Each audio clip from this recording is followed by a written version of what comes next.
Ricardinho Matemática na área e hoje, ó, vai ser aquela aula show que você já conhece, queridos e queridas. Olha, separa teu ambiente de estudo aí bem direitinho, porque hoje tem Teorema de Pitágoras. E observa na tela aí, tem outra pessoa aqui, ó. Tem aqui dizendo, ó, Mardoc. Tem um convidado especial hoje, que ele vai falar um pouquinho da história de Pitágoras e você vai aí, ó, entender um pouquinho mais a respeito desse conteúdo. Então, fica ligadinho que essa aula vai ser massa, vai ser show, tá certo? Show de bola! Então, separa aí tua caneta, lápis, borracha, teu ambiente de estudo, para que a gente esteja aí bem direitinho, né? Bem harmonizado, para estarmos aí firmes ao conhecimento. E eu tenho certeza que você vai sair dessa aula melhor do que antes de assistir ela, porque você vai anotar, vai aprender, vai desenvolver, você é show de bola! Olha só! Sabe que essa aula passa na TV Nova Nordeste. Isso, você deve estar na telona aí, né? Assistindo. Olha aquela aula, né? Isso, mas fica ligadinho com o Ricardinho aqui, hein? Você também tem a oportunidade de falar comigo aqui via aplicativo. Exatamente. Que aplicativo é esse, Ricardinho? Aplicativo do Educa Recife. Tu não tem ainda não esse aplicativo. Eu não acredito não. Tu vai vir aqui, ó. Pega a câmera do teu celular agora, vai. E tu vai botar a câmera aqui nesse QR Code aqui, ó. Isso, coloca nele. E aí tu vai, tem um link lá, vai clicar e vai baixar aí, o Educa Recife. Com isso você vai conseguir conversar com o Ricardinho, tirar suas dúvidas. Tem uma playlist de várias aulas lá, não só do nono ano, de outras turmas, vai ser massa. Ó, quero ver você lá, hein? E olha que você que é do nono ano, vai fazer esse ano a prova do ETE, da Escola Técnica Estadual de Pernambuco. E também você pode fazer outras avaliações externas. Então você vai ver várias aulas lá, não só de matemática, quanto outras disciplinas que vai estar lá. Também pode assistir via computador também. Você vai botar lá sua matrícula, sua senha, você que é da rede, e você vai conseguir aí conversar com o Ricardinho numa boa. Show de bola! Esse aplicativo é show, não perde tempo não, porque você já tem essa oportunidade de estar conversando com o seu professor. E quem vai estar nesse chat me representando e passando todas as informações e respondendo para mim, é a professora top das galáxias, Marta Lopes. Professora, fala com meus alunos aí. Eita! Olá, coleguinhas do nono ano, sejam todos e todas bem-vindos e bem-vindas. Hoje vamos aprender bastante, a aula está especial, com participação especial. Vamos nessa, Ricardinho? Aguardo vocês no chat. Vamos lá. Exatamente, meus amores. Hoje tem uma participação especial de um colega meu de trabalho, professor Mardoc. Daqui a pouquinho ele vai chegar aqui e vai falar conosco. Ó, no YouTube tem outra playlist. Você que não consegue ter acesso ao aplicativo, que você não é da rede, você pode ir no YouTube. Ó, você quer assistir o Teorema de Pitágoras, vai fazer uma prova, tá aperreado. Tem uma playlist lá do YouTube e você vai colocar lá nono ano, Teorema de Pitágoras, e aí você vai conseguir assistir a aula de Ricardinho numa boa. Lá vocês podem deixar os comentários também, que Ricardinho vai estar de olho nessa comentário de vocês. Você também vai compartilhar aí essa aula com seus colegas em sala e aí divulgar aí o momento que teve aqui comigo e com o professor Mardoc e a professora Marta e a nossa intérprete, que eu não posso esquecer de falar dela hoje, porque essa professora... Já falou, professora, essa intérprete aqui, ela vai abrilhantar ainda mais essa aula. Sabe por quê? Porque ela vai colocar essa aula mais acessível às pessoas que estão em volta. Porque Ricardinho não sabe, né? Falar aí em Libras, né? Interpretar em Libras. Mas Késia consegue fazer isso com maestria. Ela consegue top, top, top. Então, Késia, dê aquele show aqui hoje que vai ser massa. Já tá dando, né? Késia é sempre show. Mas vamos embora falar um pouquinho de Pitágoras. Eita, olha, vai ter uma frase aí que eu vou convidar meu amigo Mardoc, professor de História, ele vai falar um pouquinho sobre esse cara, Pitágoras. Preste atenção, fica ligadinho que esse professor é show de bola. E aí cada palavrinha dele é importante para cada um de vocês, tá bom? Mardoc, vem embora, vem falar aqui com meus alunos do nono ano que estão aguardando cada um de vocês. Então vamos embora, Mardoc.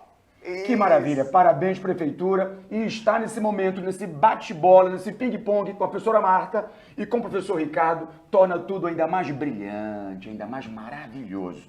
O meu papel aqui como coadjuvante, como parceiro, é apenas trabalhar o cenário. Cenário, Mardocão, você está falando do quê? Eu estou apenas dizendo que eu preciso aparar a grama, eu preciso abrir a sua mente para mundos melhores. Ou seja, falamos especificamente do quê? falamos da civilização clássica, greco-romana. Mas não chegamos em Roma ainda, estamos pela Grécia.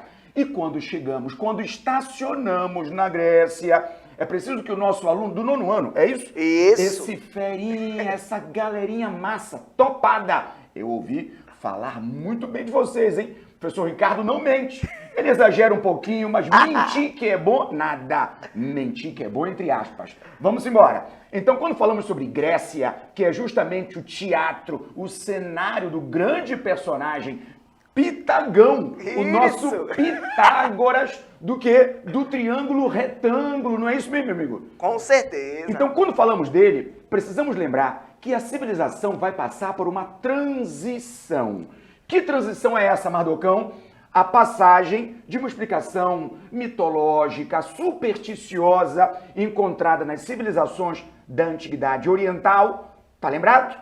Egípcia, mesopotâmica, até chegarmos no conhecimento com base mítica, mas também com base racionalista. A capacidade de observação da natureza, dos fenômenos, das forças vão se estabelecer como nunca pelas mãos e pela boca e pela reflexão de grandes personagens, como na escola de Mileto, com Anaximenes, Anaximandro, com Tales. Eita! A ênfase aqui foi para o grande mentor Tales, porque tem a referência, porque tem a ligação com o seu aluno mais aplicado, digamos assim. Correto, amigo Ricardo? Inclusive, esse Pitágoras, que tem a escola pitagórica, depois vai falar sobre ela, né, Mardoc? E Tales era um cara muito, né, destaque, que também já foi tema de nossas aulas anteriores aqui, Tales de Mileto. Só que Pitágoras, ele é genial pelo seguinte fato que não tinha instrumento, né, Mardoc, antigamente, para medir nada. E o cara conseguiu o teorema. A observação, meu amigo. Um importante instrumento destacado por essa galerinha, por essa rapaziada toda aí, era justamente a habilidade de refletir. Somado a isso, temos a grande paixão pelo saber, o grande amor arrebatador pelo conhecimento. Daí a palavra filosofia. E vocês vão lembrar nos seus livros, nessas aulas massas com a equipe toda voltada para o seu sucesso, vocês vão perceber que esse amor está destacado na palavra filosofia. Perceberam aí? É o desejo, é a paixão de buscar todas as informações necessárias para desbravar, para debulhar, para desbaratar todo e qualquer percalço, problema, barreira que venha a surgir. Mas o nosso amigo colocou aqui uma frase inicial. Vejam, voltando um pouquinho, isso, Pitágoras. A matemática é o alfabeto com a qual Deus escreveu o universo. Antes de mais nada, é importante colocar de lado qualquer relação com a religião. Estes indivíduos, eles apenas cultuam o conhecimento, o saber. E aí vão ultrapassar barreiras. Se você seguir o slide, por favor, nós temos aqui um cenário. Bom, esse indivíduo não nasceu como tantos outros personagens do nada e passou a refletir. Peraí, será que hoje eu vou pensar no quê? Eu vou pensar no universo? Eu vou pensar no fluxo natural dos rios? Eu vou ver o quê? Não, não é bem assim não que a banda toca, correto, meu amigo? Inclusive, Mardoc, quando a gente pensa nessa escola pitagórica, que ele é o grande mentor de Tales, que era um gênio também, eu fico imaginando, Mardoc, como é que ele conseguiu, até hoje, né, ter aquelas pirâmides enormes do Egito, pedra em cima de pedra. Eu, com matemática, eu fico imaginando como é que eu conseguiu, sem massa, argamassa, cimento, sem nada, que ele não tinha nada disso, e ele conseguiu colocar. Explica aí, Mardoc, historicamente. Mas, meu amigo, não é só você, não sou apenas eu que temos todas essas dúvidas, não, viu? Ainda hoje, muitos historiadores estão com a pulga atrás da orelha, uma grande interrogação. Como é que esses caras conseguiram fazer isso? Mas calma, os egípcios já faziam uma demarcação de territórios. Vocês vão lembrar que a base econômica egípcia está voltada à agricultura. Então já havia essa percepção do retângulo, do triângulo retângulo. Forma 90 graus, né? Então, Mardoc, quer dizer que quando eu tinha uma pirâmide lá enorme, eu podia colocar ele ao sol do meio-dia, porque existia uma sombra mais forte. Boa. E eu consigo medir a sombra, Mardoc, através de uma estaca. Isso. Eita, uma madeira, uma estaca. Exatamente, qualquer instrumento que você pudesse ter naquele momento. Agora, a pergunta que não quer calar, meu amigo, como é que esses caras conseguiram produzir todo essa produção, esse consumo intelectual? Como é possível isso? Bom, vamos voltar para o nascimento de Pitágoras. Ele nasceu numa ilha na Ásia Menor, a ilha de Samos. E ali, vejam, um mar de águas calmas, era o mar Egeu, muitas ilhas próximas, o que significa dizer que aquela sociedade, ela desenvolveu-se a partir do comércio marítimo. Para o nosso aluno aqui da professora Marta e do professor Ricardinho de matemática, nós temos a talassocracia. Vejam, um instrumento vem para cá, uma embarcação vai para lá, um produto chega aqui, alguém buzina alguma coisa no seu ouvido. Curiosidade. Exatamente. E aí ele começa a produzir conhecimentos. Daí, sem dúvida alguma, a somatória do quê? De características inerentes, próprias a qualquer homem curioso, não é? Ele vai somando as pedras, vai se posicionando e aí o boom, a grande produção, a partir da percepção. E aí ele conseguiu, né, através daquela pirâmide específica, ele imaginar ali um triângulo retângulo formando 90 graus.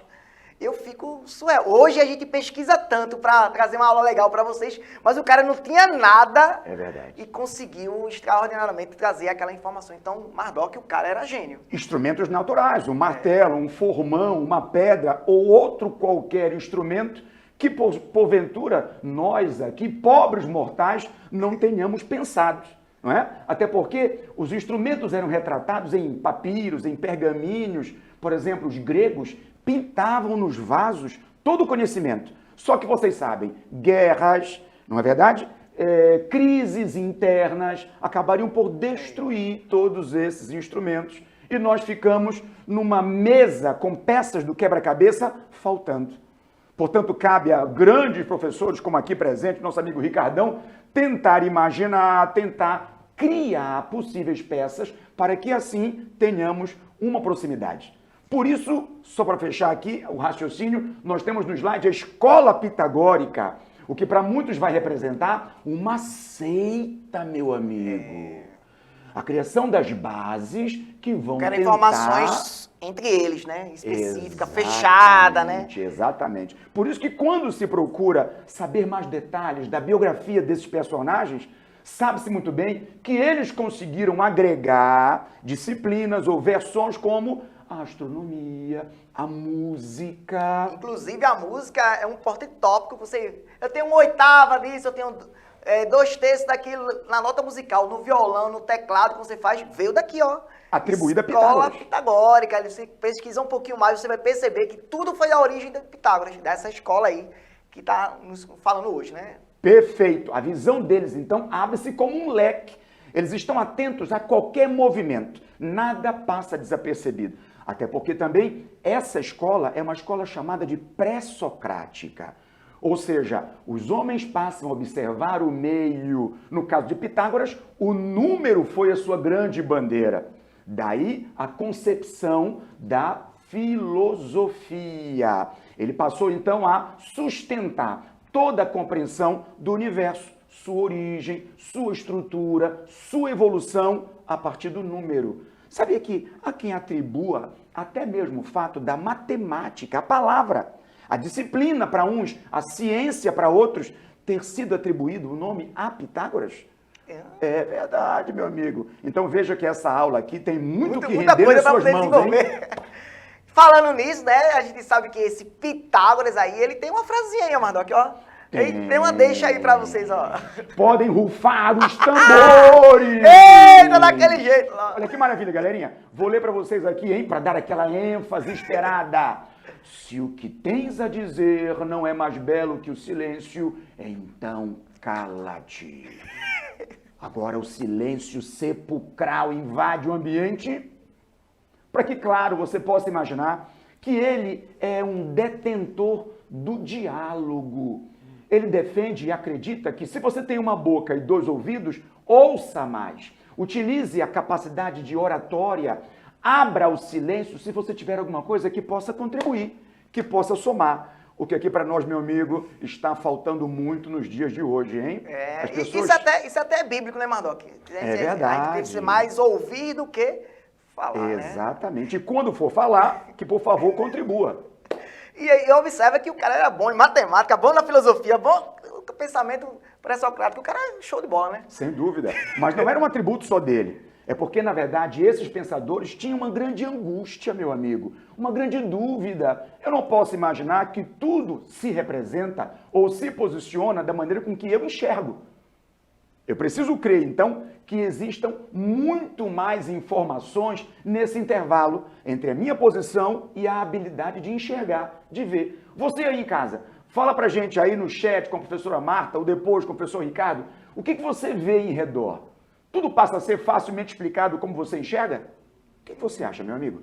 Ih, rapaz, complicou, né? Será que é tudo isso que eu penso aí? É bom compartilhar com alguém, dialogar e gerar uma nova informação através de um diálogo. A gente conversa e gera outra informação. Às vezes eu penso algo, mas não é bem isso que acontece na sociedade, né, Mardoc? É verdade. É uma visão limitada minha, mas quando eu compartilho contigo, a gente gera uma outra visão de mundo, né? A O respeito que mais tarde Sócrates vai chamar de maiêutica. Dúvida, investigação, informação, e ele volta num processo que não termina nunca, meu amigo. Essa é a grande verdade. Pois é. Então agora a gente vai ver com essa parte, esse cálculo que ele pensou tanto a respeito disso, do triângulo retângulo Mardoc. Então, obrigadão, valeu, show de bola. E daqui a pouco o Mardoc volta, hein? Agora a gente vai falar um pouquinho sobre esse teorema de Pitágoras, o que é que ele pensou a respeito disso, como é que cálculo é esse que desenvolveu. A gente já falou aqui com maestria essa parte histórica, agora vamos desenvolver o cálculo dele para poder desenvolver. Então a gente está vendo aí na tela um triângulo retângulo, outro modelo de triângulo retângulo, para vocês observarem. Ricardinho, o que é triângulo retângulo mesmo? É aquele que tem a formação de 90 graus. A gente já viu isso em aulas anteriores. Então, outro modelo de representar um triângulo retângulo, observem bem aí. E aí você pode ver que tem várias maneiras de você representar aí um triângulo retângulo. Aí eu botei aí sem cor para vocês observarem, lisozinho aqui, que o 90 graus ele vem bem para cá. Daqui a pouquinho vai aparecer para vocês que vai ter a formação 90 graus. Ricardinho, isso 90 graus em casa eu vejo aonde? Você pode observar numa mesa, numa cadeira, na parede de sua casa. Vocês observam aí a formação de 90 graus. Inclusive, faça essa prática agora. Observe onde você está me assistindo, participando dessa aula e veja onde tem 90 graus. Observe bem. Se você observar bem, tem o cateto e hipotenusa. Ricardinho, cateto? Que danado é cateto, Ricardinho? Cateto é os lados do triângulo. E por que o nome lá é hipotenusa? Hipotenusa é um nome especial dado ao maior lado do triângulo retângulo, ou aquele oposto a 90 graus. É isso aí os nomes dos lados dos triângulos. Então eu tenho cateto e hipotenusa, com a formação do ângulo de 90 graus para poder desenvolver. Então observe bem aí que são os elementos. E um desses catetos, ele pode ser chamado de altura, aquele que é alinhado a formar 90 graus. A gente chama de altura, sempre tem que estar formado 90 graus, é obrigatório para ser altura, tá bom? Então pode estar de um triângulo de um jeito, pode estar do outro, vocês observem bem como é que se forma aí o triângulo retângulo. Mas Ricardinho, se o triângulo for dessa forma que está na tela, eu faço o quê para encontrar a altura? A gente viu outro tópico do assunto chamado relações métricas no triângulo retângulo, que a gente traça uma altura aí também para ele, não é isso? Então eu tenho a hipotenusa, o maior lado, e os catetos, os outros dois lados, para poder desenvolver aí numa boa. Estão vendo aí, né? Então, observem. Cateto e hipotenusa. Vai ser os elementos que compõem aí o triângulo. Então, vamos lá, o teorema dele. Ele disse assim, ele pensou, o cara era show de bola. Se eu pegar o lado da hipotenusa ao quadrado, é igual a soma dos catetos ao quadrado. Ricardinho, o que é hipotenusa mesmo? É o maior lado do triângulo, ou oposto a 90 graus. Então, esse A ao quadrado, que é o maior lado, é igual ao cateto ao quadrado, mais o outro cateto ao quadrado. E a gente vai ver dois exemplos informando isso. Botei outro modelo de triângulo, ó. Observe que tem os vértices. Vértices é a letra maiúscula A, B e C, que tá aí, ó. E a letra minúscula está oposta a esse vértice. Tem Azinho, Bzinho e Czinho. E aí eu digo que Azinho ao quadrado é igual a Bzinho ao quadrado mais Czinho ao quadrado, que é esse teorema que você vai precisar no ano para a sua avaliação externa aí. E para o seu dia a dia também. Exemplo 1, ó. Se eu tenho aí, eu quero saber qual o valor de x, sabendo que esse x é a hipotenusa. Se ele é a hipotenusa, eu vou dizer que a hipotenusa ao quadrado, ou seja, o x ao quadrado é igual a 3 ao quadrado mais 4 ao quadrado. Ricardinho, como é 3 ao quadrado mesmo, que eu não lembro? É uma potência. Potência, você viu isso lá no comecinho do ano, nono ano, na sua escola. 3 ao quadrado é repetir o 3 duas vezes, ou seja, 3 vezes 3, que vai dar 9. E 4 ao quadrado é o mesmo que 4 vezes 4, que é igual a 16. Então, eu vou ter x ao quadrado igual a 9 mais 16. E 9 mais 16 dá igual a 25. E quem vai ser o valor de x? X é a raiz quadrada de 25. Como assim, Ricardinho? A raiz quadrada de 25? É o número que ao quadrado deu o valor de 25. É o número 5, né? Ou a raiz quadrada de 25. Mas lembre-se que a raiz quadrada de 25 não é só 5 não, hein? É mais ou menos 5. Porque 5 vezes 5 dá 25 e menos 5 vezes menos 5 também dá 25. Ô, Ricardinho, e por que o gabarito vai ser apenas 5? Porque não existe medida negativa. Lembra disso, tá bom? E um outro exemplo contextualizado que a gente vai fazer aqui. A gente vai ver isso como é desenvolvido isso, ó. Eu tentei buscar um pouquinho, não botei a pirâmide, né, mas botei uma figura que lembra um pouquinho da nossa realidade hoje, do pensamento pitagórico, né? Ele fala assim, a figura mostra um edifício que tem 15 metros de altura, com uma escada colocada a 8 metros de sua base ligada ao edifício, e o comprimento dessa escada é qual? Isso eu tenho que colocar. Como é a medida do comprimento da escada para eu poder desenvolver isso? E aí a gente vai pensar assim, pensa comigo. Se minha altura é 15 e o cateto, um deles é 8, como é que vai ser a hipotenusa? A hipotenusa é x, que eu não sei o valor, né? Então a gente chama ela de x. Então esse x ao quadrado é igual a 8 ao quadrado mais 15 ao quadrado. Mas, Ricardinho, 8 ao quadrado é o quê? É 8 vezes 8. E quanto é 8 vezes 8? 64. E 15 ao quadrado? 15 vezes 15. Quanto é 15 vezes 15? 225. Então, a gente bota 64 mais 225. Então, x ao quadrado é igual a 225. Qual o número que é ao quadrado dá 225? Quer dizer, 289, na verdade, né? E aí vai dar 17. Só que ali tem a raiz quadrada de 225 é 15, mas o somatório dos valores vai dar 17. Então, x igual a 17. Observe bem como é que desenvolve isso. Mas, Doc, vem cá comigo outra vez, para a gente compartilhar aí e desenvolver uma boa. Ó, o professor Mardoc apareceu aqui, né, no começo da aula e foi uma gratidão ter ele aqui comigo, um grande amigo. E vocês observaram como é a parte histórica inicial do conteúdo, como é que desenvolve esse pensamento aí a respeito de Pitágoras. Então veja que a história tem a ver com a disciplina de matemática também. São casadinhas, ó. A BNCC, ela traz isso para a gente, desenvolvendo uma boa. Então observe bem. Professora Marta também, observe bem que teve essa casadinha entre matemática, história, matemática. Não é assim que a gente vai desenvolvendo aí numa boa, não é isso? Interdisciplinaridade. Essa comunicação entre as disciplinas, né? Tudo está interligado. A bem da educação. Opa! Então vamos embora, Mardoc. E aí você percebeu bem aí como é a ligação da parte histórica com a parte da matemática, viu como é que é bem direitinho? E aí, Mardoc? Maravilha! Eu imagino que o aluno, na altura do campeonato, já está começando a observar tudo com maior clareza. Porque a impressão que nós temos várias vezes é que toda essa produção intelectual ela é feita ali, sentadinha. Não é verdade? E esses pensadores gregos, não, diziam o seguinte, vamos sair daqui, ó, o conhecimento está lá fora. Então, nós andamos, observando todos os desníveis, observamos toda a manipulação natural e aí começamos a indagar. Portanto, meu amigo, essa sua sacada do papo transversal é fenomenal.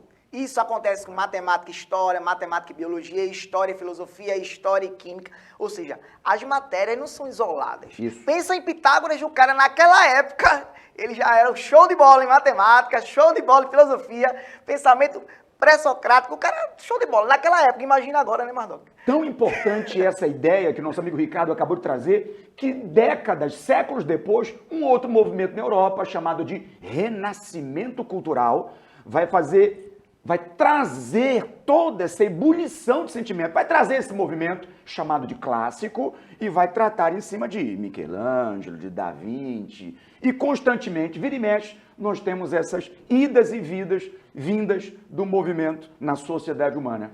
Então veja a aplicação desse conteúdo, que pode ser, eu botei um exemplo para vocês aqui, deixa eu voltar o slide para vocês observarem, eu botei um exemplo do dia a dia da gente que pode desenvolver, que inclusive aqui você pode ver que vai ser a raiz quadrada de 289, que é 17, que é ser, quando você vai medir essa aqui, para não botar uma escada que não vai caber ali, né, direitinho para você.